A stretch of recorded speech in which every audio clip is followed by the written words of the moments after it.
భారత్కు వాణిజ్యపరంగా అత్యంత ప్రధానమైన చబహార్ పోర్ట్ నిర్వహణకు కేంద్రం ఇరాన్ ప్రభుత్వంతో త్వరలో 10 ఏళ్ల కాంట్రాక్ట్ కుదుర్చుకోనున్నట్లు తెలుస్తోంది.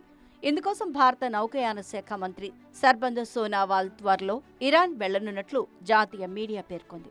అయితే ఈ విషయమై కేంద్ర ప్రభుత్వం నుంచి ఎలాంటి స్పందన లేదు.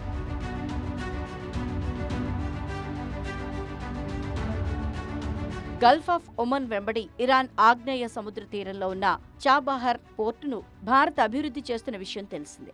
ఇరాన్తో పాటు ఆఫ్ఘనిస్తాన్, మధ్య ఆసియా దేశాలతో వాణిజ్యానికి చాబహార్ పోర్టు కీలకంగా మారింది. సరుకు రవాణాకు పాక్లోని కరాచీ పోర్టుపై ఆధారపడకుండా భారత్ చాబహార్ పోర్టును అభివృద్ధి చేస్తోంది. అయితే ఇరాన్పై అమెరికా ఆంక్షల కారణంగా పోర్టు పనులు మందకోడుగా సాగుతున్నాయి.